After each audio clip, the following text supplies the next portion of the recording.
Welcome to the Trading Sliders Podcast. Here we go, episode number 96 of the Trading Sliders Podcast. How's everybody doing out there? I'm Bobby Puckett. Here with me in studio is Kurt the Flash Bennett. What's going on, Flash? Not much, man. Just come over here to do this thing again. Yeah. It's kind of the routine, huh? Yeah. It seems like we're not getting much sleep between these, though. No, they get less and less and less. Funny thing is, Tanya told me, she said, "You look tired." So I am a little bit. She goes, "Yeah, we're starting this week off bad too." Yeah. Yeah, I know. Yeah. Kind of what like we do. Last week, though. Yeah, kind of what we do. This week's guest is Jesse Lowe, former American All-Star Pro Late Model Series champion, former promoter of the Mountain View Raceway, won just about any and every crate late model race that you can win in East Tennessee. One of the East Tennessee bad boys. Talks about juggling life with racing, running a business, being a promoter. He's done all aspects of it. And we got a little bit of breaking news on this one. Yeah. So we'll talk about that at the end of it. Once I don't want to break the news before he breaks the news. Yeah. Breaking the news. But yeah, Jesse Lowe, we caught up with him a few weeks ago at Smoky Mountain Speedway. This interview here was really fun because it was done like the way Flash and I grew up racing. Yeah. Sitting on the back of a pickup truck tailgate with the equipment on the toolbox. Yeah, on the toolbox. And just five minutes after he won the feature. Yeah. And they turned the lights off because it was one of the final features. So we were just sitting there in the dark talking and hoping that it came out. So, but it was a good time catching up with one of the good guys in the sport, Jesse Lowe. I know we say this each and every week, but it's housekeeping that we have to do. So please help us by reaching out to the people that take care of us. So how's that go? Help the people that help us. Yeah. That's how we do it. That's the slogan that's being thrown around. Right. But help the people that help us. Take care of the people that take care of you. So if you need anything done to your diesel truck, reach out to Brandon Hooker and Diesel Boys LLC. Our deep dive being brought to you by Kentucky Clutch and Performance. If you're in line for a clutch for any type of automotive application, reach out to the guys at Kentucky Clutch and Performance. That being said, don't bring nothing in this week that's got to be welded, grinded, nothing major, because there is a lot of work that's going to be going on at the Kentucky Clutch Shop this week. Yeah. A lot of work. Our slider of the week being brought to you by Walt at Speed Decals.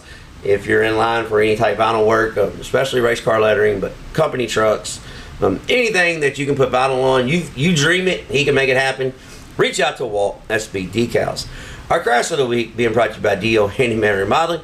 This week's crash of the week, we don't have video footage of it, but we'll go in a very in-depth conversation on it. Yeah.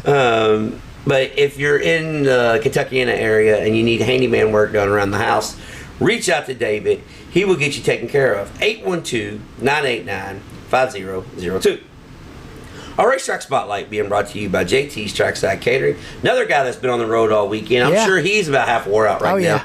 I think he had almost 80 plates of food to serve the first night when he got there. Man, yeah. So that's, happy for Jeremy and Ashley and all they're doing, but that is a lot of work. Oh, yeah. Yeah, a lot of work. A lot of work, yeah. But speaking of that, he's not scared of it. So if you got any type of event that you need catering, reach out to Jeremy Thomas. He will get you taken care of. Our question of the week being brought to you by Bayonet Race Cars. Brian at Bayonet Race Cars is going to sell a bunch of parts this week. There was at least two of them His phone's probably ringing right now. Yeah.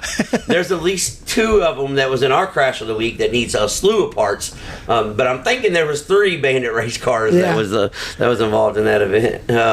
But if you need anything done, reach out to Brian Barber. He'll get you taken care of, and he is a Fox shock representative. He can take care of your shocks, Brad. But it's got to have a Schrader valve. Yeah. It does got to have a Schrader valve. But yes, reach out to Brian Barber. He will get you taken care of. And our past guest segment brought to you by HCC Lawn Care. If you're in the Louisville area and you need lawn and landscaping done, reach out to Ben Harmon in HCC Lawn Care. And our Whitaker Trucking Top Dog of the Week being brought to you obviously by Whitaker Trucking, hence the name of the sponsor. If you need anything hauled, gravel, topsoil, dirt, any type thing that you need a dump truck to move your stuff, reach out to Whitaker Trucking. All right, got that taken care of? Yeah. As a train comes through? Yeah. It's been a while since we've had a train come through here. I had to jump the track to miss the one a minute ago, and then to get here on time, and now another one's coming. Well, see, I'm just like, Yeah. I'm surprised they're not running into each other. They're so it. quick. It's busy. News of the week, PDC. We're going to get into that, the good and the bad. So we'll talk about that. Yeah. Indiana Sprint Week, doing Indiana Sprint Week things. So we'll get into that. They're setting records and everything. Yeah, all kinds of records at multiple places. Yeah. As if Parker's listening, multiple. Yeah. Huge car counts, good and bad. We're gonna discuss that. And also we're going to discuss, this is not really a question of the week, but this is Bobby's, okay, let's talk about it. Formats. Yeah. We're gonna discuss that a little bit. And our weekend race trips, all that on this week's Trading Sliders podcast. Right. This weekend race trip took us to two totally different racetracks, two totally different parts of the country. Yeah. And we pretty much had the same outcome. So we'll get into that. So I'm going to start off with our past guests. I think I got most of them. I'm not 100% sure. Didn't do a very good job this week keeping up with the past guest stuff. Right, yeah. Kind of was busy. Yeah. Some weeks are a little busier than others. Yeah, some weeks, let's just say we put some miles in on the road. And, this weekend we decided that, well, Matt decided that, hey, you guys are going to figure it out. So, Yeah. so we figured it out.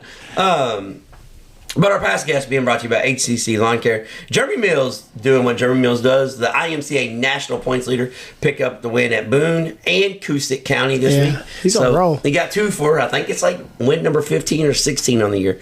So if they take your best 20, I think it's 30 in IMCA. But if they take your, he's halfway there. You can't get no better. Yeah. So congratulations to Jeremy Mills and the guys there out of Iowa. Kevin Thomas Jr. picked up the win at Kokomo Speedway. It was good to see KTJ get back in victory lane. Speaking of USAC, we kind of had them all covered, but Justin Grant. Yeah. But Kyle Cummins picked up the win at the Lincoln Park Speedway. Cole Followay was the modified portion winner Saturday night at the Prairie Dirt Classic. Friday night's preliminary, Tyler Nicely took the win there. Yeah. Mike McKinney took the win there. So basically, if you're a modified driver and you've been on the show, you had a good weekend. Yeah. For the most part. We had a couple of them that did not have a good weekend. Yeah. And we'll get into that. And Jacob Boxwell picked up the Great Lakes Traditional Sprint at Lima Land. And Alan Pinball Douglas picked up his 10th feature win of the year at Lake Cumberland Speedway Friday night. So that's good. That was all of our past guests.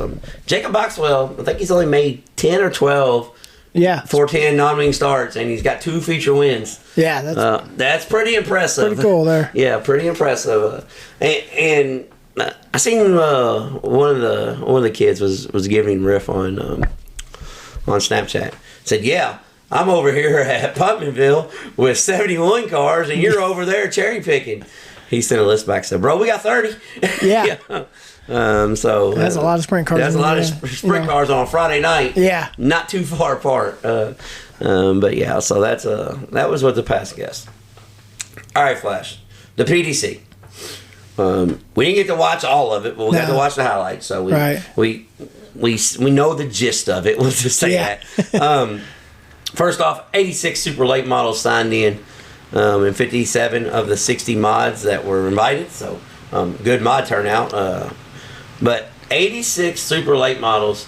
I've heard people say that the Prairie Dirt Classic's not a crown jewel because evidently, in order to be a crown jewel, it's got to be at Eldora. Yeah, that's what I've been told. Yeah, we're paying $100,000. Yeah, we're paying $100,000 to win, but $50,000 to win, and at America's dirt track, one of the best racetracks in the country. First off, what do you think about the PDC being a crown jewel? Oh, I think it's a crown jewel. Just because it's, you have to race every lap on that racetrack. It's not like you can ride around. Like you get out in front of Eldora. You're racing at Eldora, but if you get out front where there ain't nobody around, you can kind of cruise a little bit, but you can't cruise it.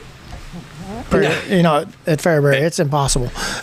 Well, here's the thing. It's most definitely is a crown jewel. Yeah. And the stuff that... For one thing, you're racing against all the guys from Illinois that are just badasses on dirt. Yeah. So, hence Jason Fager won a preliminary night. Yeah.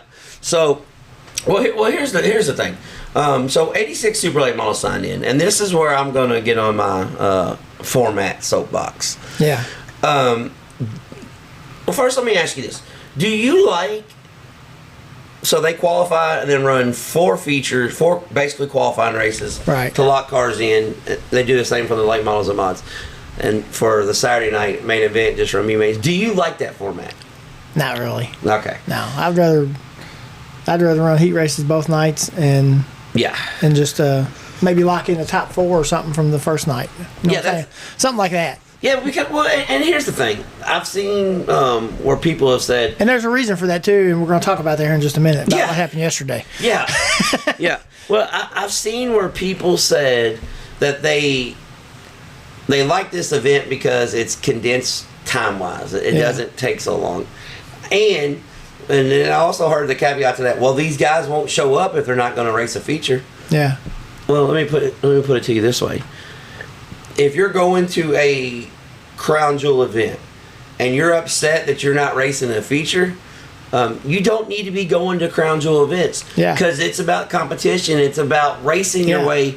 You know, it means a lot more if you run a 30-lap preliminary feature and you had to race your way into it. Yeah. It means a lot more. It just does. Oh, yeah. But, you know, I hate these style formats because you're there for all week because they raced on Wednesday, but that wasn't that wasn't part of the format. Right. But so you're there Friday. You basically qualify and you run a 25-lap feature for the late models. If you cut a tire down, your whole weekend shot. Yeah. And it shouldn't be that way. I mean, the race is paying $50,000. You should be able to race your way in. You shouldn't have to have 4 B mains taking the top 2. Let's have our heat races. If you want to lock, like you said, 4 or 5 in, lock the first 2 rows in from the preliminary night. I'm cool with that. Yeah. Those guys don't got to run, but everybody should run a complete show on Saturday. Yep. I hate these formats. It's almost to the point. I don't go to events that have these formats. And that's what happened. The guys that were starting in the back of the B mains yesterday all just loaded up and went home. Yeah, made a business decision. Yeah. Yeah. I mean, that's one of those things that it doesn't make sense, especially the Lucas guys. You only had 4 or 5 or maybe 6 spots to make it into. Well, it was 8 because they had 4 B mains. No, they had 3 B mains. 3 B mains and took 2. Yeah. Yeah. So 6. So 6 spots. Maybe I don't know if they even had provisionals. Did well, the World Outlaws got provisionals and a past winner PDC. But I know it was most of the Lucas guys that left, but still, it makes sense because they don't have a provisional. Right. If they had a format, I think they need to revise their format, or they're not going to be drawing 100 cars because people are going to say, you know what, I can go race these other places this weekend. There was a bunch of late model racing, over 10s in them. They hung out and ran the Southern National stuff. Yeah. And it's not dodging competition. It's just Ferguson ran Florence. Yeah. So it's not dodging competition. What it is the format puts you behind.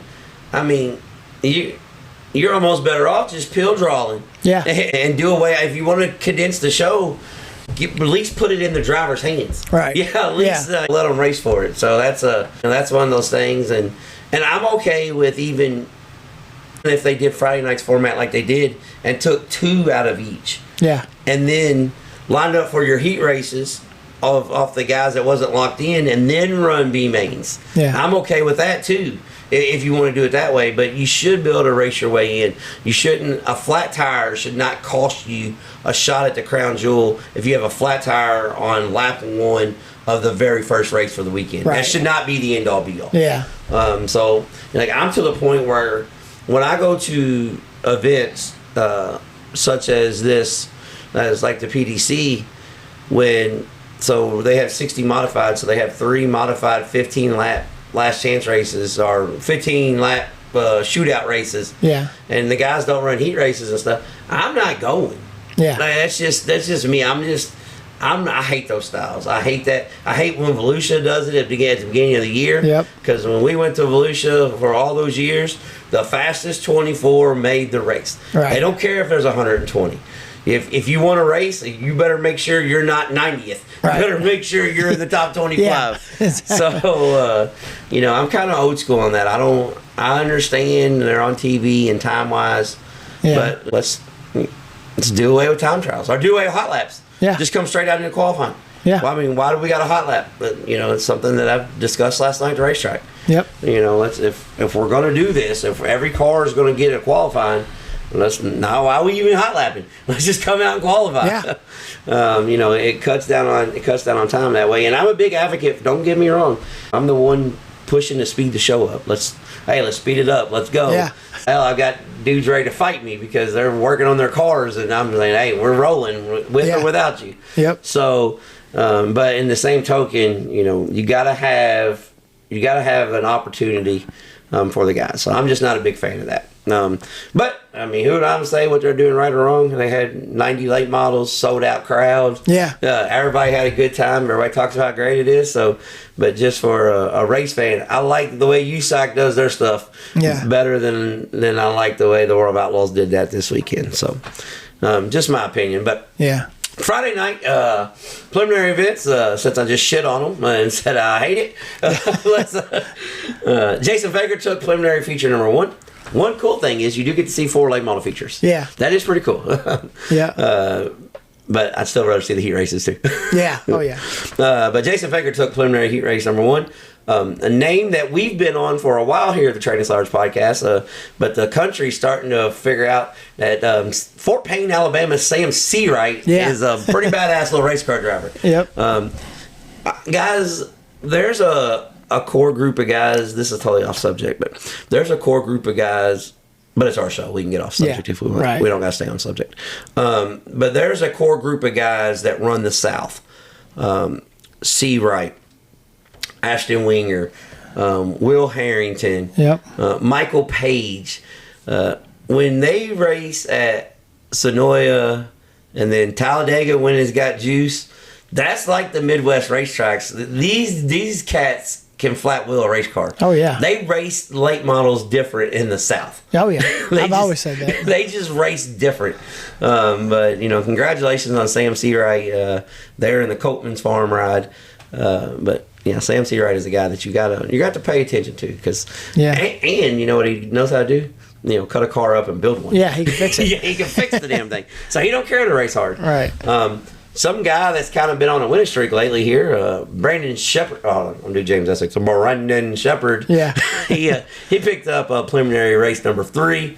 And another young kid from the South, Trey Mills, picked up preliminary race number 4. And Mills passed the most cars to take his preliminary win with, I think he'd been paying 7 or 8 positions. Yeah. For the young kid that we've been talking about forever since he won at Bristol at 12 years old. Oh, yeah. But running out on the national tour. And then the modified races. Tyler Nicely picked up the win in Algar's modified. Side note, public service announcement. Tyler Nicely's Elite Modified is for sale, less than 10 races. Reach out to Tyler Nicely Racing. You can buy it complete, race ready, without a seat, and go racing if you want to. So reach out to Tyler Nicely if you're looking for an Elite chassis. They're still pretty good. According to Jeremy Rayburn, can't build nothing even better. Yeah. But yeah, Tyler Nicely does have his Elite for sale because he is concentrating more on the street stock racing, and there might be a little bit of. We might have a breaking news segment here in just a little bit, not today, but on down the road of what Nicely may be venturing into next. Talked to him the other night. Magic Man Mike McKinney picked up qualifying race number 2. Past guest, Mike McKinney, always good there at Fairbury American Legion Speedway. Trevor Neville picked up race number 4, and race number 3, some washed up late model driver named Ricky Thornton Jr. Yeah. He's on double duty all weekend. Some people may not know that he started in modifieds. Right. Yeah. But yeah, he is a modified ace. He was probably one of the best open wheel modified racers since his idol Jimmy Owens. Yeah. let's just put it that way. He is one of those dudes. I know I'm gonna get some flack from the Mike Harrison guys and stuff, and trust me, I love Harrison too. But Ricky Thornton Jr. He can wheel a modified.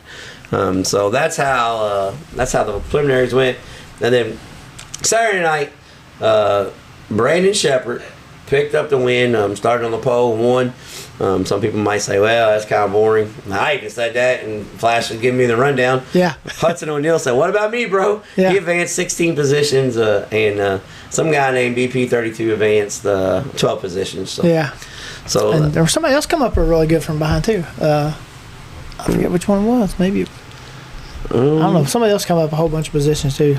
So there was some moving going on. Yeah, there was what do they say? Movers and shakers. Yeah. Oh yeah.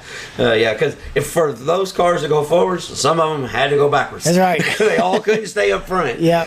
You can't have 3 number 3s. Yeah. But yeah, so that the PDC went off without a hitch for the most part. Like I said, I know some Lucas guys caught some flack, and I'll be honest, I'm a guy that.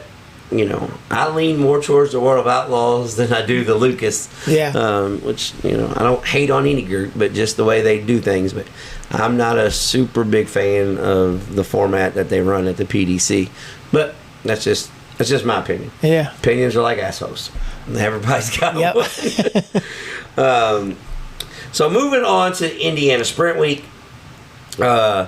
Sprint Week started out at the greatest race course in the world at Indianapolis Motor Speedway. Justin Grant took the feature win, second win at the Brickyard there. Yeah. 100th career USAC national win. That'd be pretty cool to get your 100th win at the Indianapolis Motor Speedway. Yeah, that's badass. Yeah. So he's there's guys like named Rich Vogler that he's on the list. Dave Darlin. Yeah. Yeah. He's made like Chris Jericho. He's made the list. Yeah. But congratulations to Justin Grant. First off about Indianapolis, Flash. The midgets put on a good show there, but I think the sprint cars may race better. I think they are. Yeah. Yeah. I don't know if it's because once it gets pushed all the way up to the wall. The midgets, you got to circle around. The inside's so small, you can make speed in a midget. Right. Where the inside's so small, you got to stop in the sprint car. So when it gets up on the wall, the guy on the top side can run around. Yeah. But it was pretty cool the other night too, because there wasn't no real middle lane. You're either on the bottom or on the top, and they, yeah. It was almost like Fairbury, the way they was racing it. Yeah, it was pretty cool. What I liked about it was though, it was. You had the option. Yeah. You didn't have to bind the car right through the middle and block. There was no taking a guy's line away by blocking him. He's either going to slow roll the bottom or gas it up on the top. Yeah, man. And then that's how you get some good sliders. Yeah. And but yeah, love IMS. I wish we could get more than 2 events there a year. I just hopefully, never know, but hopefully. And I know it's a little expensive. Most people say it's expensive, but hey, so is going eating in a nice restaurant. Right. Nice restaurant is a little more expensive than McDonald's. So that just is what it is. It's what it is. Yeah, if you're going to go to a nice place, you're going to pay a little bit more money. Yeah. It is what it is. And then Friday night, what was that? That was Friday, wasn't it? No, that was Thursday. Thursday, yeah. Yeah, Thursday. Friday night, 71 cars checked into the Lincoln Park Speedway. Yeah. How badass is Putmanville? Yeah, that place is awesome. It's slowly creeping up. I was like, man, 71 cars. This place is going to get locked down or something, But man, it was good all night. Yeah, nay. It was perfect all night. Yeah. I will say something about cutting that cushion in the track is what. I don't know why other people don't look at that and say, hey, why can't we do that? Yeah. I mean, people do stuff we do all the time. Yeah, yeah. It's easy to see something that's somebody working. do it and say, hey, that works. Let's do it. And yeah. I don't know why they don't do it. Guys, reach out to Tommy Estes. Please reach out to him. Yeah. For all the shit that he's got over the years running USAC. Yeah. I'll tell you one thing. If your racetrack is struggling, there's 2 people that I would reach out to. Tommy Estes and Pat Sullivan. Yeah. They'll figure out how to not struggle. Yeah. Okay. But yes, what a job. Lincoln Park Speedway. I've always liked Lincoln Park. But she is creeping up my list because sometimes you got bad Lincoln Park. But since Estes and the USAC crew's taking it over, it's game on every single night. Oh yeah. And the car counts show. Yeah. I mean, they've had multiple 50 car events for a Saturday night show. Yeah. And that's because the racetrack is worth racing on. Right. It's just I said, I mean, racers don't want to go race on a boring racetrack. No, well, some of them do. Some of them do. Well, some of them do. Some of them do, Flash. I said racers. Yeah, okay, all right. Yeah, not drivers, racers. Right, I said racers. Yeah, I misunderstood that. Yeah. There's a difference between drivers and racers. Yeah. Some drivers, I ain't coming back to this shithole. Yeah. Why? Because you're going fast? Yeah. Don't you get in the car to go fast? Yeah. But congratulations to Kyle Cummins, former guest of the Trading Sliders podcast, picking up the win at Lincoln Park Speedway. Yeah. And then Kokomo Speedway set their sprint week record with 55 cars checked into Kokomo. Man. There was some stuff tore up Friday night at Lincoln Park, so they dropped a few cars off. Right. And there's a lot of regional guys that Kokomo's a little harder on the engine. Yeah. Where Pumping Mill's not. So we're going to lose a few cars. That's like tonight at Lawrenceburg. We're probably going to be around the 40 mark. But, we're at a stage in our, 40. They're only going to have 40. Okay. Yeah. Yeah. It only takes 24 to race. Yeah. So, man, when you get to Lawrenceburg Speedway, it just means more. As they say. It's like the version of the SEC. Right. But Kokomo Speedway, Kevin Thomas Jr. picked up the win there at Kokomo Speedway. Former guest of the Trading Sliders podcast. So we had you covered this week. Yeah. The two big events going on, check us off. We had you covered. All right, Flash, get into the weekend race trips. Friday night, I made my way to Circle City Raceway for the Sling and Dirt Super Late Model Series. First off, if you're not going to cut a cushion in, Yeah. okay, a lot of times you don't have to. Right. If you have a wall. Yeah. And Circle City had a wall. And where that dirt piles up? Against the wall. And guess what? You got Yeah. a cushion. You got a cushion. Holy shit. We're geniuses around here. And we had a cushion at Circle City. This week's Trading Slider. Oh, hold on. Back up. I forgot. The Whitaker Trucking Top Dog of the Week award goes to Brandon Shepard, picking up 2 wins at Fairbury, the Prairie Dirt Classic, and the preliminary. But he picked up a Flow Night win earlier in the week. Yeah. So apparently Rocket 1, which, hot take, maybe they need to change it to Rocket 2. Number needs to be number 2. Yeah. Because they're XR2s now. Yeah. So the Rocket 2 house car just got him a few wins this week. Oh, yeah. He made a little money. Yeah, he had a good week. Yeah. Almost $100,000 a week. Yeah. That's what he had. So that's pretty good. Not too bad for a week hanging out in Illinois. So that's the Whitaker Trucking Top Dog of the Week. Our Slaughter of the Week is not really a slaughter. It's we need to change the name of our Slaughter of the Week to, maybe sometimes just throw it over your shoulder and go Move of the Week too. Yeah. Because Dustin Nobby flat put on a show at Circle City Raceway on the cushion. And Nobby's either... That was Sling and Dirt. Sling and Dirt. Yeah. Nobby is either really fast or really bad. Yeah. No in between. Well, he swept the weekend. Yeah. Not the weekend, but he slept the show. Quick qualifier, won his first heat, started on the pole, dropped back to like 6th because he was running around the bottom. Yeah. The track started moving his way up. Steve Peden made an excellent move to take the lead. And I thought Steve Peden was going to get a Super Late Model win there. $3,000 to win event, but caution come out and Nobby got put to the outside on the restart for the Delaware double file. He goes in 1 and 2 and runs it like he did in qualifying. It's like, oh shit, it's stuck. Yeah. He goes into turn 3. He is 5 car lengths out of the lead going into 3. He rips the top so hard. When he's going into 1, he's 5 car lengths in the lead. Yeah. Pete is down on the bottom like Brownstown, like, what the hell is that?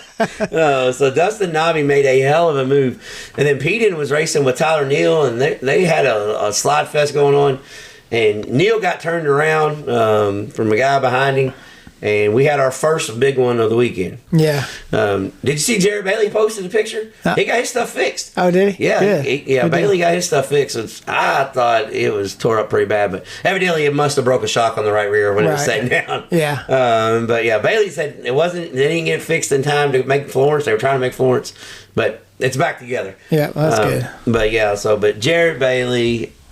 There was 8 cars involved in that one. But in this one, we had 2 guys tear up, and 6 of them drive away. Right. Heartbreak Hotel for Devin Gilpin. He was running 3rd in the feature, or 4th in the feature, and broken engine. Yeah. Oh no, in the heat race, running 3rd in the heat race, broken engine, didn't start in the feature. Yeah. So I seen where Gilpin's got the old Rocket XR Dasco. Yeah, because it's And he also put a post out there today that he's looking for a ride. If anybody needs a good wheel man to wheel your late model, that's the guy you might want to look at. All right, Flash. So we'll see. Now I'm gonna make all of Northern Indiana mad. Yeah. All right. Because Braden Watson did a hell of a job in the Red Line house car the other night. Oh yeah. He ran 3rd to 2 good guys. Did a hell of a job. But if I'm Red Line, yep, and I'm wanting to sell some cars, I'm not saying Braden Watson can't sell cars because right. he runs good. And I know that one of the best modified drivers in the last 20 years was needing a ride. Yeah. I'd probably call up Kid Dasco. Yeah. Yeah. And say, hey, you want to be Kid Redline for a little bit? Yeah. Let's see if we can sell some race cars. I'm just putting it out there. I mean, maybe that's an ideal. Because I know Watson isn't driving the house car all the time. Yeah. He's bouncing back and forth. So maybe they want to put him out there. Yeah. But the Sling and Dirt Super Late Model Series, Nobby took the win. Peden was 3rd, and Billy Green. Yeah. Billy Green rounding out your top 3. So, pretty good race. It was really good there in traffic there at the end. But the race of the night and Slider of the Week number 2 goes to the UMP Dirt Car Modifieds. We will have video footage of this up. We still are doing a little bit of video stuff. Yeah. And speaking of that, now that we're 30 minutes into this, we'll talk. The reason why you did not get a race day report yesterday, one, we didn't want to oversaturate the internet with race day reports because there's a bunch of them going around. But 2, we did not have phone service. So, we had 0 phone service on AT&T. Yes. Yeah. AT&T needs a tower around somewhere near Campton. Yeah. Yeah. T-Mobile has a tower, but I think it's underground because you got 1 bar / negative. Yeah. Negative bar.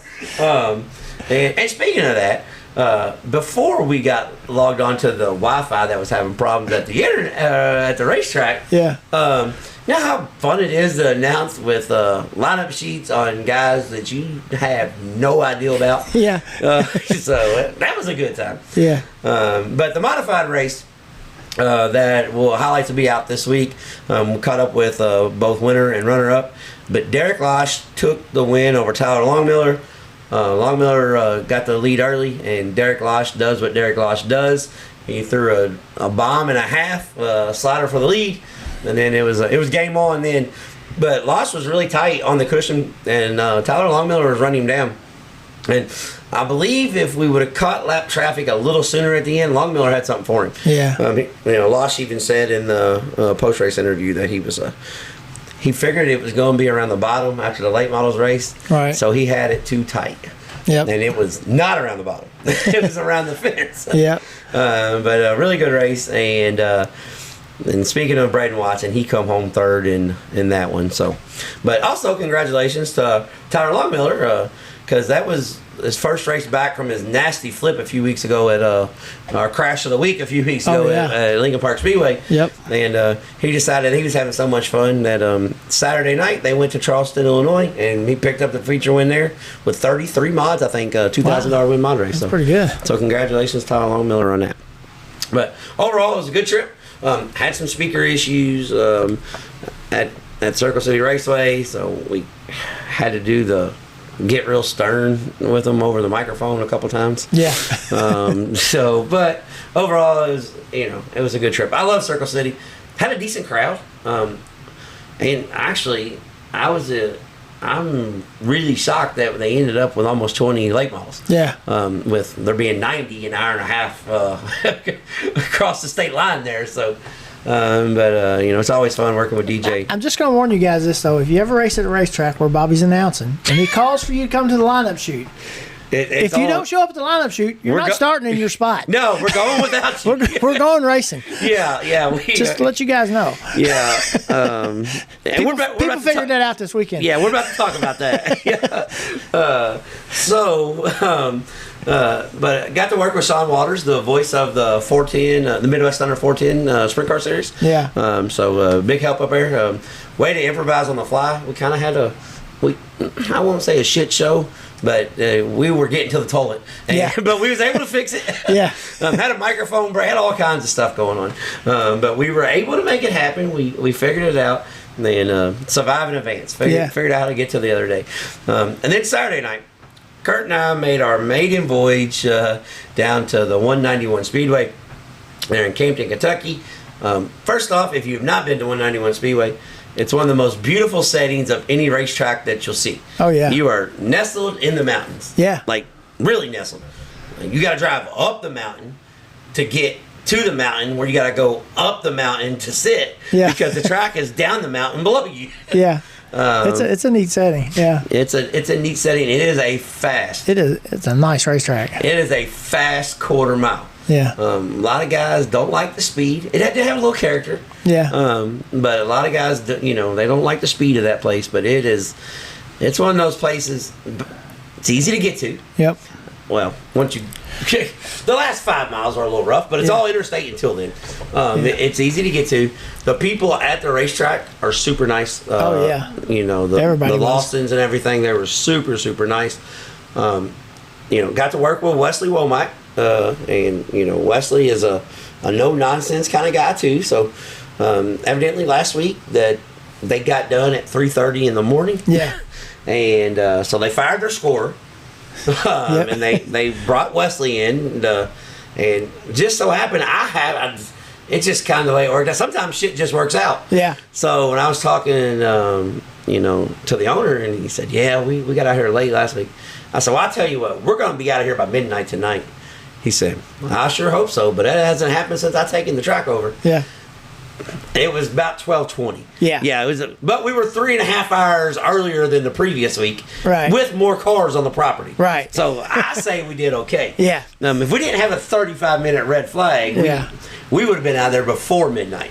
Yeah. This is a public service announcement to everybody that's involved in motorsports.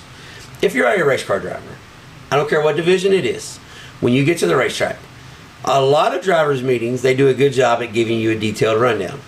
Some of them, not so much. I've seen that, so I get it. Some of them, not so much. Everybody has social media now, though. Yeah. Last night, they probably didn't have service, so right. This is not going to go into that. But they put the stuff out on Facebook. They put the stuff out on My Race Pass. You look at the lineups all week. Yep. They give you the running order the day of the race. So yesterday going to the racetrack, I knew what the running order was before we even got there. Before I spoke to anybody at the racetrack. Right. Because Matt could not make it. So Flash and I, we successfully ran our first series race by ourselves. Yeah. So actually, it went kind of smooth till it didn't, but it still went smooth on our end. Oh yeah. Didn't go so smooth on a few drivers. That had nothing to do with us. Yeah. Yeah. Like I said, I didn't drive the car into the wreck. What the hell? I know if I was a certain driver, I would have been down there probably putting knots on somebody's head. As I say, you can't be fighting at the racetrack. Yeah. Some things justify an ass whooping. Yeah. But that being said, you know what the running order is. So if you are a open wheel modified racer, and they say late models, modifieds, street stocks, Crown Vics. We're just going to say that, for hypothetical. If you're in a modified and they call for the late models and the late models go to staging lane, why in the hell is your car still up on the lift with tires off, knowing that you're coming next? And you're standing down at the gate watching late models highlight. Yeah. Like I see like 5 people down there watching late model hot laps when they're supposed to be in the lineup shoot. Yeah. So why in the hell would you do that? Same token for the next group in line. Yeah. When the modifieds come up and you are running street stocks, why in the hell aren't you saying, oh shit, there goes that group of cars. Yeah. I am next. Same thing with the Crown Vics. Yeah. When you're in there in the pits and you're eating your bologna sandwich, you weren't checking Facebook last night because you didn't have a damn service. Yeah. So when you see the class before, you go to the stage where they have a large staging area. Oh, yeah. These guys were trying to do their job and line the cars up. Why the hell wouldn't you follow that next guy? That's something that has to be worked on. And that's not just where we're at. That's just everywhere. Yeah, I had the same issue Friday night. Everywhere.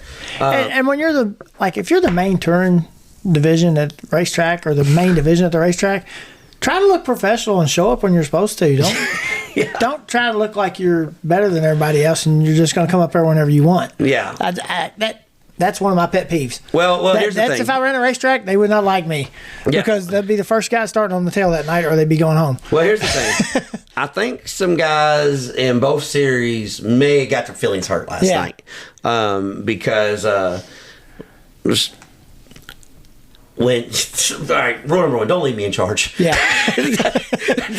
don't leave me in charge, and do not challenge me that I can't get something done in an X amount of time. Right. We are accepting that challenge. Yeah. So we cut out track prep. We cut out everything last night. Oh yeah. Yeah. We cut it all out. So all right, let's roll. We will go without you. Yeah. And if you're not to the lineup shoot and you don't get the $200 start money, sorry about your luck. Yeah. We've told you at 7 when to be ready all night. So, but we were able to pull off the. I guess we'll call it the racetrack heist. We went in and hijacked the racetrack. Yeah. But everybody there was super nice. They enjoyed the show. They said that that's the best run show they've ever had. I said, well, you can thank Wesley for that. He's the one doing the scoring. All I did was yell at everybody. Yeah. Yeah. It's like brought back old high school coaching days. Yeah. I'm yelling at you. I'm yelling at you. I'm yelling at you. But everybody, I think we only had a couple guys upset. So that's a good night. You got 100 race cars, 2 guys pissed. Yeah. Nah, that's part of it. But our Cumberland Plateau Oval Modifieds, 18 cars were there. Jeremy Rayburn out of Lucasville, Ohio, took the win. Jeremy Rayburn does what Jeremy Rayburn does at 191 Speedway. Oh yeah. He is a guy that's used to run Portsmouth Raceway a lot. Southern Ohio, Eastern Kentucky, modified, did a little late model racing standout. But Rayburn took the win over Dustin Mosley and Kurt Turner. And our DO Handyman Remodeling Crash of the Week came on lap 2. Yeah. Lap 2 of the Cumberland Plateau Oval Modified A main, and the number 42 of James Grigsby was running second. The number 22 of Mosley was running third. Coming off turn 2, Mosley got a run to the outside, and I guess he decided going into 3, he didn't want to go on the outside. So he hooked the 42 of Grigsby, turned him into the wall head on. A hard lick. Yeah. Grigsby spun around 2 or 3 times, and everybody else was on the wood because when shit happens there, oh yeah, it's like it happens fast. Yeah, it's not. You don't have time to react. We got train number 3 in this episode. Yeah. Damn. I guess we don't do them this early. I guess not. Usually. Yeah. On cue. There it is. Yep. Damn. And somebody must be sitting at the. Yeah. Somebody must have crossed the road in front of him. Yeah. Crossed the road in front of him because either that or he was in the announce booth last night. Yeah. But yeah, massive wreck. Ben Harmon was involved. Adam Ogle knocked his whole right front off the car. Yeah. Pete Hope got the rear end and rear clip knocked off his car. There was 9 cars? 9 cars. I think. And I think maybe 3 or 4. 3, maybe 3. 3, I think 3 pulled off. Creech went into the pits and actually went to his trailer and come back on the track, which I was told last night afterwards that we probably should have disqualified him. And I said, listen, we got to move him from 6th to 7th. Yeah. There's no more cars. Right. Just thankfully came back out. He's like, yeah, you make a good point. Yeah. I said, and he's parked really close to the hot pit. Pretty smart guy, him in the 77. Yeah. Well, I don't think those guys were driving back to their pits to do any cheating. I think they were just trying to get their car rolling again. Yeah. So they was just trying to make it back to the racetrack. Yeah, but yeah. I mean, they didn't got their money, so if they come back out, it didn't matter. Yeah, it didn't matter. So. Yeah. But it a hell of a wreck there. Funniest thing during that whole thing though. So one downside to 191 Speedway, and I spoke with Mitchell and Ty and Junior and all of them at the track. They have one wrecker / tractor / wheel pipe machine. So they got to unhook, hook, and do all that. Right. But they have one. We had 9 cars piled up, and Wesley. If you guys know Wesley, he does 160 races a year, race directing, scoring, works for all the major series. Just so happened to have a night off last night, and got the phone call. Joe arranged that for him because it was American All-Star Weekly show there too. Right. Yeah. But Wesley has a little southern twang to him, and so the tractor hooks to the car and pulls him off, and he goes through the gate. Yeah. he throws the radio down. I'm gonna try to do my best Wesley impersonation. Yeah. Jesus Christ! We got 9 cars wrecked, and he's gonna tow this old boy back to Hazard. Yeah. one record. Yeah, one record. Yeah. It was so. I was laughing so hard up there. I was like, "Calm down, Wesley." He goes, "Calm down, hell. We are never gonna get this done." I said, "It's a good thing you weren't here last week. You'd really be flipping out. Yeah. It's only 11 o'clock, Wesley. Chill. Yeah. We're good." Yeah. So they do need to work on that. There's a few things they need to work on. They know what they need to work on. Yeah. But overall, I thought the track was pretty good. Yeah. Some guys would bitch about it because I had a hole going in turn 1. But as the night went on, they brought the Packer out in between races. Yeah. Because they said one time, we're going to do a 10-minute intermission. And I vetoed that and said, no, you're going to bring the Packer out and you just roll around the top right now. And when these late models get up here for their heat races, they're going to follow that Packer and we're going to race. Yeah. He goes, well, sounds like a plan. Yeah. He goes, can we do that between the next race? I said, you can do that between any race. I don't care. Yeah. He goes, well, that's the problem. We got to unhook that to use the record boom. Yeah. I said, well, it don't sound like you need to do it between the next race. Yeah. It'd be all right. Yeah. So, but overall though, it was pretty much what it was going to be anyway by then. So place is badass though. Oh yeah, it really is. It really is. It's quickly becoming. Man, it's just like a little bit toned down Tazewell almost. Yeah, it's crazy how it's like Tazewell with the old Wartburg dirt. Yeah, it's got a little loose dirt, but it's got grip up top. Yeah. I mean, and I know it was surprising me how much speed they carried through the corners there. It's fast. Yeah, it's really fast. Yeah, it's a faster track, and like I say, you wreck there, you tear shit up. Yeah, it's just, and I can see why some guys don't go there, and I can see why some guys don't like it. But being a former racer, that's right up my alley. Yeah. I love that place. Like it's one of those places I would absolutely pay. I doubt they might have told people to move, but I would pay really good money to see a sprint car race there. Oh yeah. Like take whatever you want to charge me, man. Take it. Well, the good thing, just on the bottom tier, is just not putting nobody there. Yeah. Or in the pits. They are in the pits. Because people don't understand how this place is laid out. You got like 3 different tiers that you can park your vehicle on. I mean, there was hardly nobody in the stands because everybody just pulls their cars up and just parks and sits on the tailgate and watches the races from everywhere. It's awesome, man. Yeah, it's it's like you can park in the woods and watch the races if you want to. It's a neat place. It's really neat. I like it. It's one of those places that it gets a knock because there's late nights and stuff, but they're working on that. I think we showed between Wesley and myself and the Ohio Valley late model guys. I don't know. Yeah. Between us, we showed we showed them how to push the show along. So maybe Mitchell and the guys there will kind of work on a little bit. Work on a little bit. That's all you can ask for. Not every racetrack's perfect. There's only a few of them. Oh yeah. There's only Tri-State, and people bitch about it. Yeah. So it is what it is. Yeah. Yeah. That's one of the greatest racetracks ever. To make sure Tri-State, Boone. Yeah. Kokomo, Lincoln Park, people leave there mad every night. Oh yeah. You can't ask for nothing no better. So, but that's how the weekend race trips went. Question of the week, Flash. If we haven't done a good job pissing anybody off, this is probably a good. We're probably going to switch that right now. So I'm just going to pray. I'm going to let you go first because for the people that's going to get mad, maybe they'll just get mad at me and not you on this one. Yeah, I don't care. All right. Well, I got a big shoulder. Okay. So this comes from Chad in Salem, Indiana. Yeah. So, all right. We're just going to let you know where we're heading, okay? Yeah. Do you feel that Salem Speedway will ever return to what it once was? I love that place. I've been going there for 20 years, but the guys in charge seem to be a total joke. Should they convert that place to dirt? There's the question.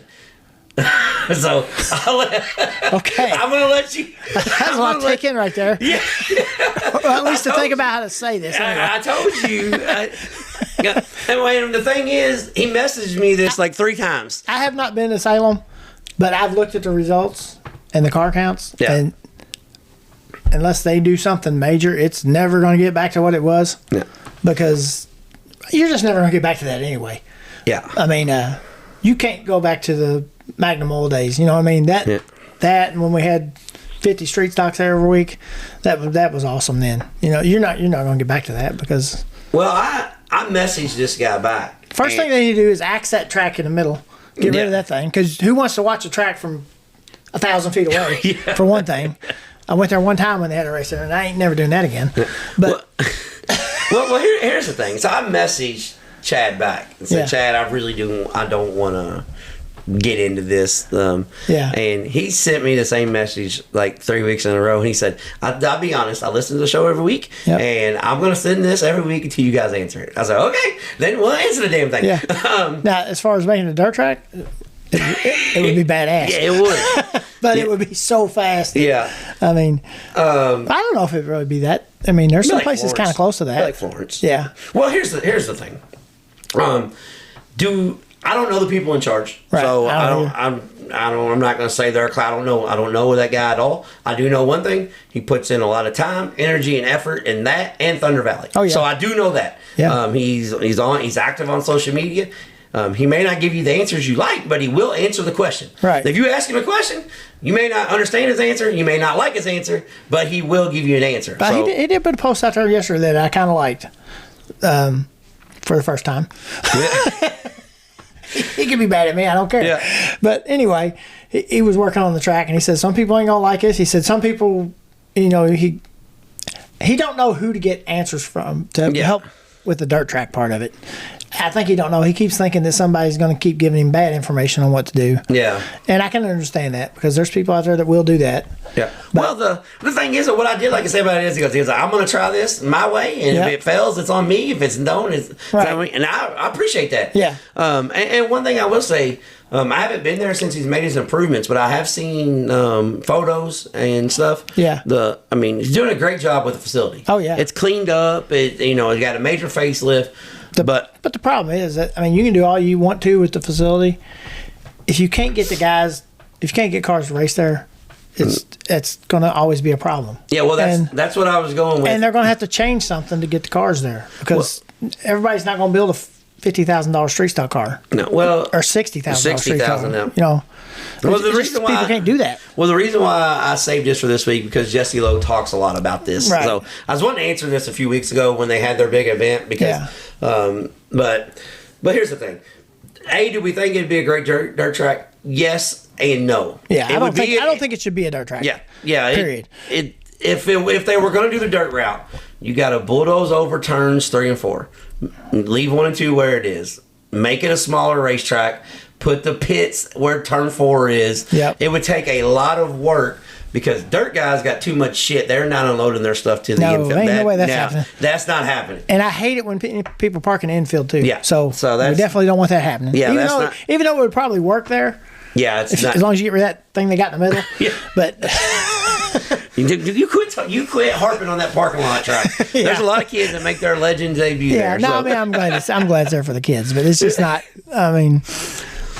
I know what you're saying. You know what I'm saying? It's in a bad place. They should have put it somewhere else when they did it. I know he didn't have nothing to do with that. Yeah. But it shouldn't have been there. But here's one thing. I don't know if Salem ever will be, what it once was. The Kendall Indiana Late Model Series, and the super cars. stocks, the street stocks, the sprint cars.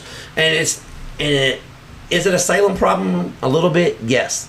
But it's also a pavement problem right now. Right. Yeah. Dirt racing is thriving, so I can see why you asked if we would, be in favor of changes to dirt.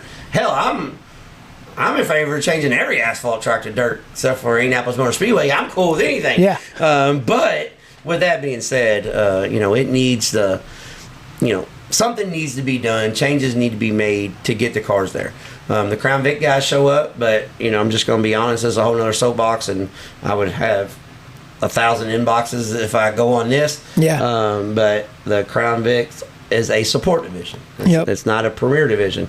Then the same way with the street stocks. As people are going to get mad when I say this. A street stock isn't a premier division. That's what I'm saying. Those races right there are the guy's wife and his kids are going to come watch, and his cousin. And that's it. You know what I mean? They're not coming to watch all those cars. They're just coming to watch their guy race, and that's it. Yeah. You're not getting everybody that wants to just go watch a race. You know what I mean? Yeah, you're not. Late models, sprint cars. Arca used to go there, and then and the ASA. Yeah, everybody would come to watch that. You know what I'm saying? Yeah. Now you're just getting the people that just want to watch their guy race. Yeah, watch their family, watch their friends. Right. Yeah. So, but when we can get on this whole talk, premier division, non-premier division. Right. I've said this 100 times. As much as I spent my whole career, most of my career in a street stock. Yeah. It is not a premier division. Right. We are a support class. Modifieds. As much as you guys want to think this, you are a support class. That's just like when we raced, street stock ovals at Sportstrom. We was the support class for the figure eight cars because that's what that track was. It was a figure eight racetrack. You know what I mean? Yeah, figure eight racetrack. So people came to watch the figure eight cars, and we just raced the night they was there. Yeah, there was guys named Leonard Basham, Bob Miller, John Perkins that they come to see. Yeah. And they just happen to get to see Flash. They happen to get to see the Kurt Nemo show. Yeah. That's just the way it is. I mean, it never tracks like that, but it's just the way it is. So that's hopefully we answered your question. But no, I don't know if the guy's a joke or not. And anybody that's investing that kind of money in a racetrack, I'm not going to talk shit on him. No. Because I don't know. Now, if me and him had a conversation and I thought he was a fool, I'd say, well, I guess he's a fool. But we haven't had that conversation, so I can't say that. Yeah. We appreciate what he's doing for the racetrack. Yeah, he's trying to keep 2 racetracks going in Indiana, so I'm not down on him at all. Not knocking him on that. That's for sure. But we're going to get off here and listen to this week's interview, Jesse Lowe. And then, Chad, make sure you pay attention to this because he kind of deep dives into this just a little bit. Yeah. It's time for the Trading Sliders Deep Dives presented by Kentucky Clutch and Performance. Here we go on this week's Trading Sliders Deep Dive. We have the man that wears about 50 hats, but I'm not even going to talk about that first. What I want to talk about is, we're part of the Open Trailer Bandit here. I love this. Most time when I do this at the racetrack, we're inside a toter home, we're inside a trailer. No, we're doing it old school like when I went racing, back on the toolbox. So I love this right here. Jesse Lowe, how you doing, my man? I'm good, man, especially after picking up a feature win here and having a good night, untore up, and getting ready to go home and catch some sleep and put her back on jack stands for another few weeks. Well, that's what I was wanting to get at and ask you about. You're a very part-time racer now, but full-time competitor. So how hard is it to, put it on jack stands for a couple weeks and then come out and race with the guys that are doing it every single week? It's tough. I mean, and that's the thing. This car is the car that I won all my races back in 2017, and my dad got it back and fixed it, and from a guy that had it pulled around the back of his barn, back of his yard behind the barn, so it was wrecked, and Dad drove it for a little bit, and then he told me, he said, I'm going to leave it to you, and so I try not to put too many laps on it. We've literally raced it 4 times, and it's won 3 and ran second once, so it doesn't hurt my feelings when it's winning and sitting on jack stands because I know it's still a good piece and it can't get tore up on jack stands. So it's kind of like a trophy and a little bit of a heartfelt piece. So I sometimes I just like to go out and tinker with it and know it's still a gem in itself. Well, here's the thing. What a lot of people, they know you by your successful late model and pro late model career. But I'm going to go out on a limb and say I've worked with you on both sides of this. I think you may be one of the best racetrack promoters that I've ever worked with. I'm not saying everything you did was right, but you had a vision and you put, heart, sweat, and tears and made that vision work. So that's one thing as a guy that's been on every aspect of this sport. Driving, building, clipping, fighting at the race, done it all. It's really good to see guys that said, hey, I'm a racer and I know how to do this and actually do it. So first off, how much do you miss that? A lot, really. I don't miss how it was set up necessarily. I about killed myself. You know, I was down there every week, and I took a lot of time away from the family, and you know, now with the baby, and I built a house and work, and just a lot of other things suffered. But you know, back in my younger days, I was very opinionated, and I always told all the racetrack owners how to do things. And so when it came to putting my money where my mouth was, that's really why I wanted to do it and prove a point that I could do it. But if I was to ever do it again, I would definitely need some help. You know, I mean, one other person through the week, and I had people that helped, like with social media, and you know, I always had people offer, but you need people that you can teach and that buy in and that do it your way. I mean, my dad helped, and Kyle Shadden helped, Seth Jolly helped. They would come in, but having someone there 7 days a week is what you need. But I miss it. I really miss the people. You know, I loved, and this may be an ego thing, I don't know, but I loved getting on Facebook on Sunday or Saturday night and just family pictures and people bragging and talking about how good of a time they had. You know, not necessarily how good the racetrack was, but more about how good of a time they had and the memories that was made. And I really miss providing that for people. Well, one of the reasons why I think it was so successful, because you took a racetrack in the Southeast that's known one way, and it's, you know, that's a knock on the Southeast, and it knows one way, and you kind of put a Midwest fling to it. You know, you're like, we're just gonna have a cushion. I don't care what you think, I'm gonna cut a cushion in. So have you ever done any, you know, gone up and watched any racing in Indiana? Because you had an Indiana, Illinois, Iowa mindset. Yeah, so I'm an iPad kid when it comes to flow and dirt vision, pretty bad. So I watched a lot of that, and you know, I did get to watch the race in Fairbury one time, which was really cool. But the flip side of that is, you know, it can happen in East Tennessee. It's just hard. And you know, Mountain View being as small as it is, it was a plus negative. Like, you really didn't have a lot of room for error, but you could do different things and still have a small place to do it, so you didn't have to kill yourself trying to, you know, do a bull's gap or whatever. But what's surprising to me the most is how many racers bragged about it and how many racers kind of beg for that in other places, and some people just don't listen, you know. And I really thought, I'm not gonna lie, I really thought there'd be a lot more people reach out, you know, promoters and track owners, because they seen how different Mountain View was. I'm not saying it's the best. I'm not saying theirs is no better. But when the racers, it was pretty damn good. It was pretty damn good. But when racers are talking about it and bragging about it, and that's what they want to do and that's what they love, like, I just figured more people would kind of do the same thing, and they just haven't. But I'm going to give props to Smoky Mountain. I've been hard on Horner, and I've always trying to text him and help him, which he knows what he's doing. But tonight, just give a little input. Yeah, racetrack was awesome tonight. He did a great job. There was multiple lanes, last lap passes. I almost gave my race away on the last lap. So I wasn't going to talk about that. Yeah, it's okay. Jed's like, you know, Jed, this is his home. He's 5 minutes from here, and when I seen him in second, I knew I had to protect, and I knew I had to be on my A game, but I knew he wasn't going to wreck me to win. So just tried protecting and giving him a lane as well. And hey, we got the $800, and that's what matters. That's what matters. And one thing that I will say about Smoky Mountain, and I told Roger this too, so I probably may not ever be allowed to come back, but I told him, I said, we got to put a wall up in 3 and 4. And he said, yeah, but it tapers off where there's no issue up there.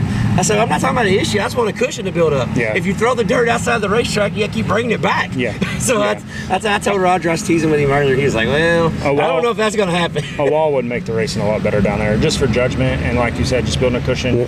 And, you know, it's hard to see down there because, you know, it kind of goes off in oblivion, you know. And so it's just hard. But, hey, people do it. So I'm just not ballsy enough to do it. You might run the top in 1 and 2. 3 or 4, you're going to come on down a little bit. Exactly. Yeah, well, that's part of it. Being a driver, and then you took over the promoter role.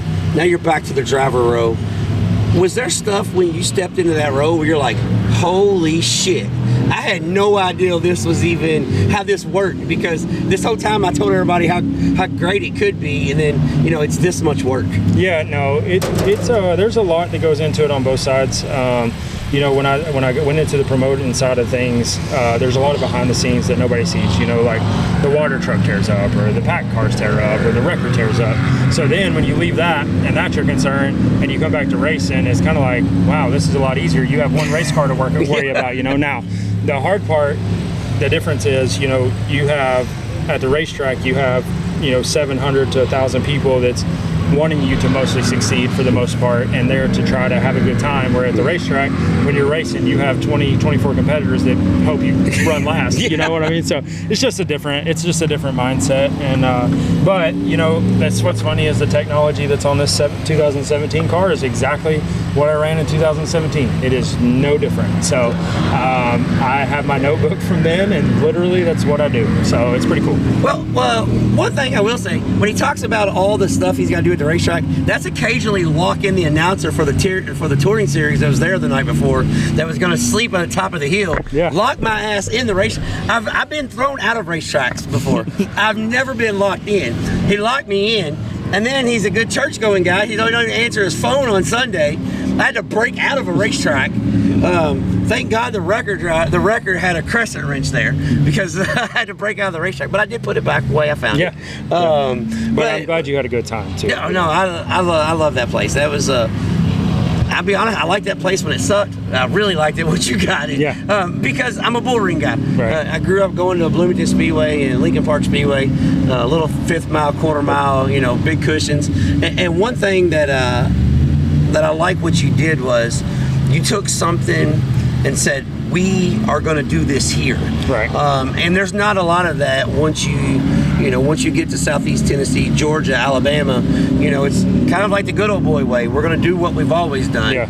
And I like how you thought outside the box. So what's next? Are we going to race more? What's next? Yeah, no, I have a 6-month-old now, and I've stepped into another position at work where I'm trying to help manage and coach agents to better our town and really pour into that. So next year, I'm going to drive the 5J a couple times, but we're going to partner up with Warrior and Mike Knuckles, and we're going to try to do the best plumber deal if we can get some supporters and backers. So probably race 15, 20 times and just call it a day, man. I have nothing left to prove. I know that sounds a little arrogant, but in the pro late model stuff or steelhead stuff, like, I'm not here to impress nobody anymore, man. Like, you're the old guy now. Yeah, you don't got to do no impressing. Exactly. Yeah. So I listen. If my wife and my kid and my family has fun and I have fun, I don't give a two rats if it's a Crown Vic or what it is. We'll just go have fun and not worry about it.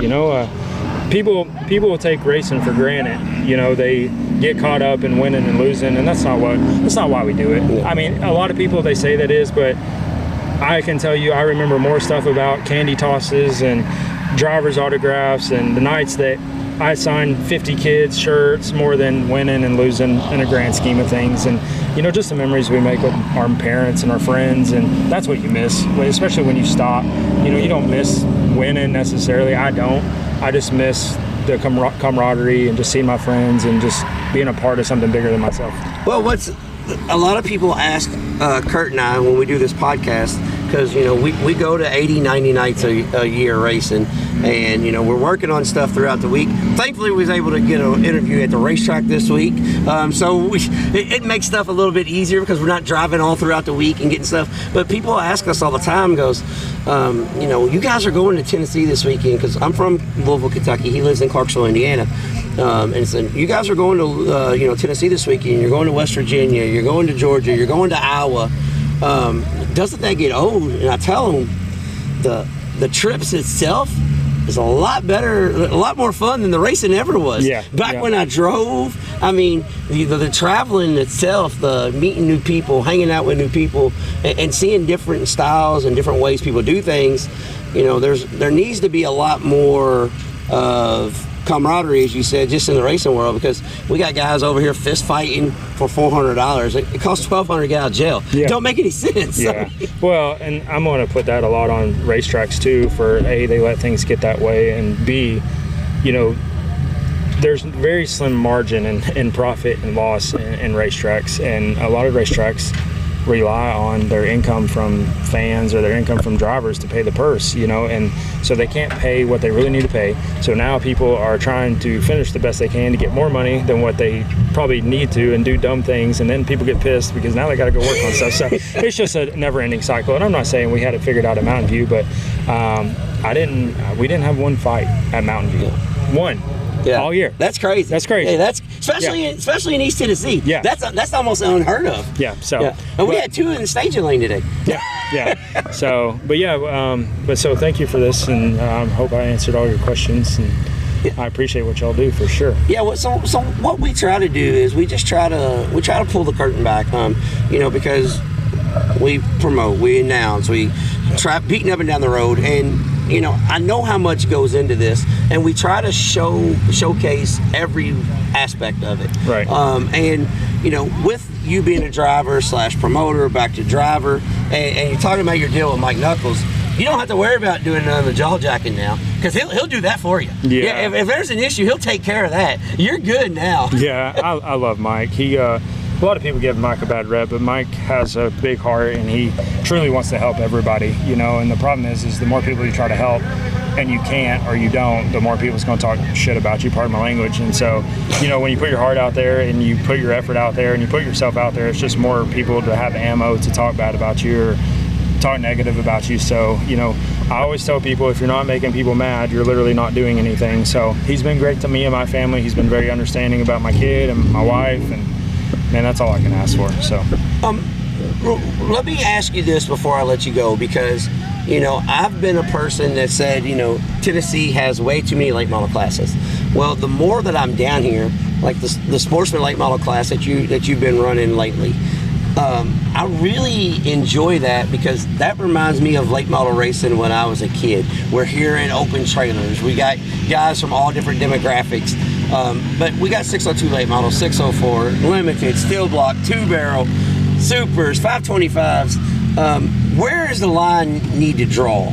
Because I'll just let you answer before I go on. Yeah. Well, the problem is racers and racetracks and race owners, they get in a bad habit, I feel like, of trying to please everybody, right? So, you set a set of rules, and then you have 3 people come up, we have a 602, we'll bring 12 people.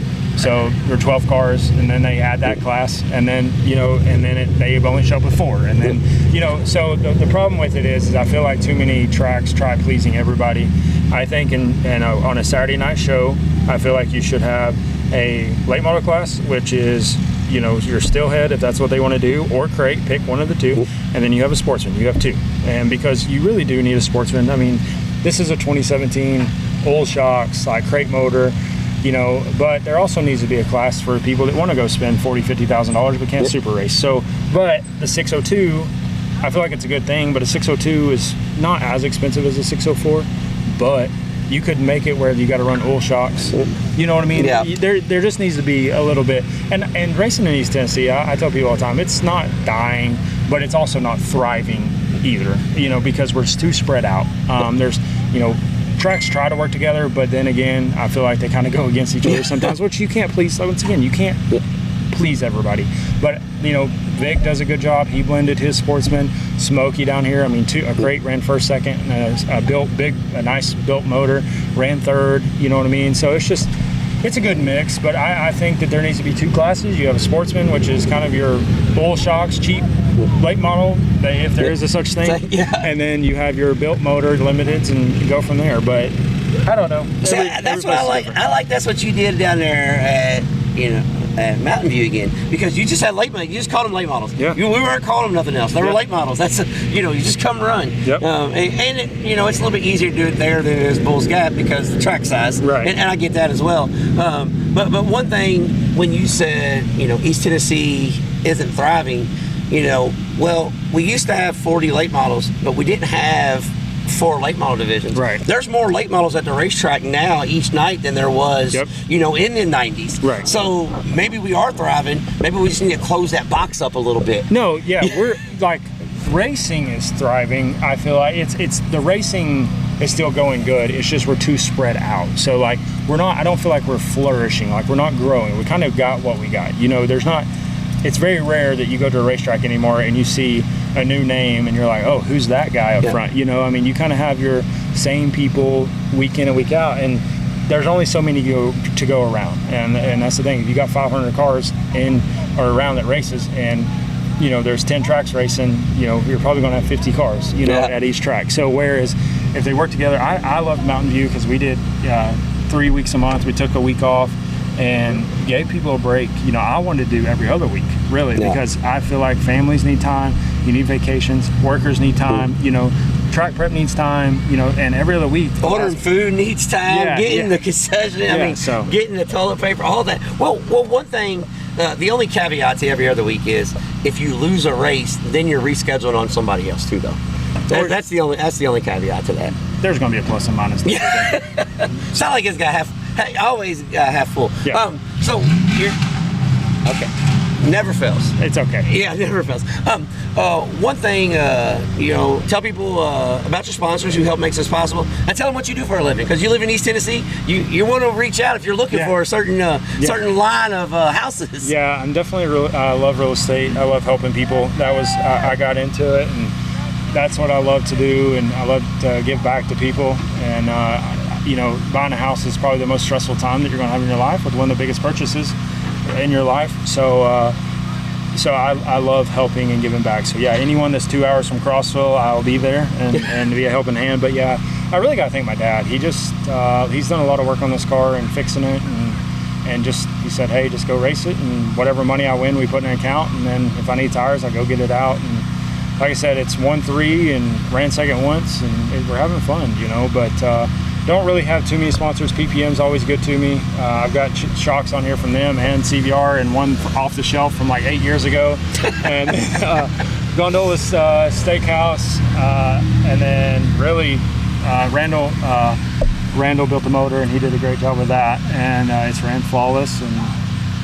And mostly my wife, man. She really didn't come from racing, and she's sacrificing a lot when I do this. She's got to take care of the baby, which I try to be a very present father, and we tag team everything. So when I'm doing this, it's all on her, and she handles it great. I just know that sacrifice, and it's hard to express that gratitude enough. So, but it's cool. Tonight my mom was here, and my dad was here, my sister, and my wife, and my baby, and that was his first trip to Victory Lane. So what's funny is I've never won at Smoky Mountain until last year in the fall, and now I won my second one. So I've raced here since my first race here, I was 18, so that's been a while. So well, here's the thing. I think you're going to need me to come back to Smoky Mountain because you won the Thanksgiving race, right? Yeah. Well, we were here that night, and that's the last time I was at Smoky Mountain. So, I accept invitations if that's what it is. I don't know, but I accept it. Wow. But we appreciate what you do, and race promoting. You just like help stressful people. That's right. You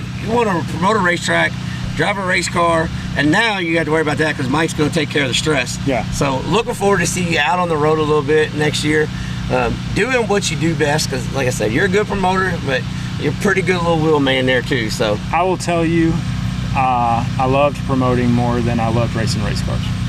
Okay. I'll end with that. But I got to get my mama home, so she's tired. All right, appreciate you coming on out of. We're not even going to say, could you please get Crossville and fix it? We're just going to leave that alone. But out of Crossville, Tennessee, Jesse Lowe, thank you. You're welcome, brother. Thank you. All right, Flash. That was Jesse Lowe out of Crossville, Tennessee. One of the most accomplished crate late model racers in East Tennessee. But not only that, a very, very damn good racetrack promoter. Oh, yeah. Speaking of cutting a cushion in, I don't know if he ever listened to the show that much, but he did it. Yeah. He took a southeast Tennessee racetrack and made it a Midwest racetrack. Oh, yeah. He cut a cushion in. You could run the top. It's just a shame that place is sitting there empty right now. I know it. It is. That's probably one of the nicest facilities in all of Tennessee. Yeah, it is a shame. The racing was top. Yeah. But yeah, Jesse Lowe. If you guys, I know how much work it is, and he even said yes, he would again but it had to be the right situation. Yeah. And I'm gonna say this right now, since we've done a good job of touching on a little bit of everything today. The guys at Crossville Speedway, you got a guy that lives in your city in Crossville. Yeah. That's from Crossville, that grew up racing. At Crossville Speedway. Yep. And you guys are in some dire need of some help. I would probably reach out to Jesse Lowe. It's just me. Oh, yeah.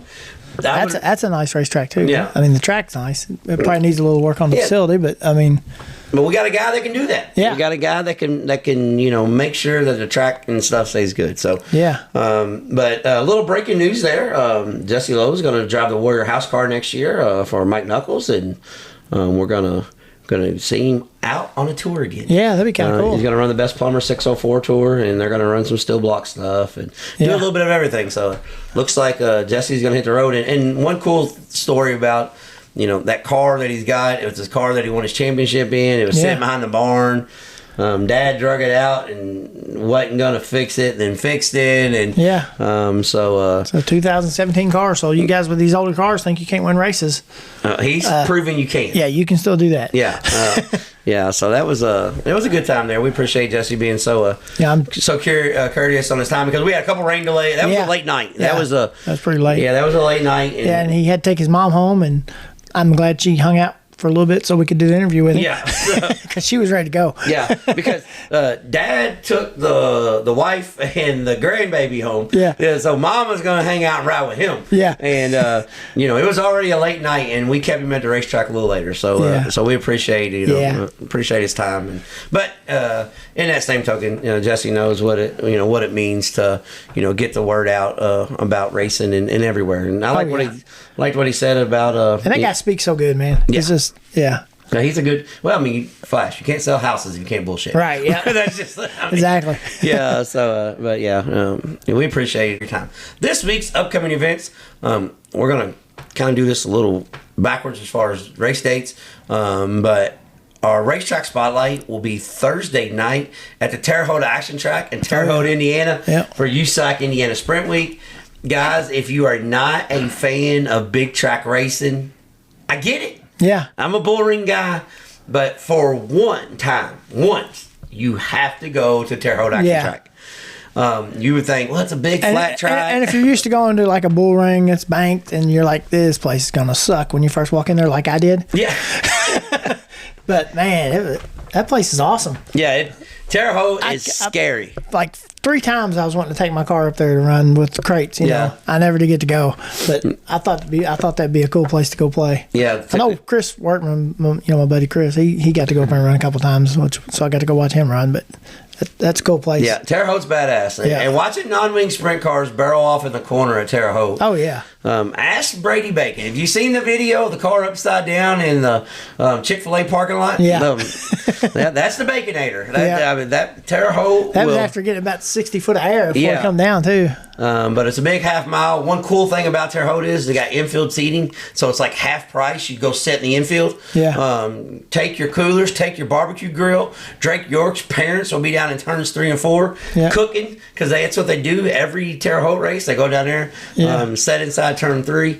But if you're in the area and you can make it out, or if you're not in the area and you're looking for something to do, the half-mile racetrack there at Terre Haute, Indiana, it separates the man from the boys. Oh yeah. We won't have 71 cars. No. We won't. We'll have about 35 or so. But it's going to be 35 of the baddest boys with the biggest balls. Oh yeah. Terre Haute is a place that will put the hair on your chest. Yeah. That place is it races good. Yeah, really.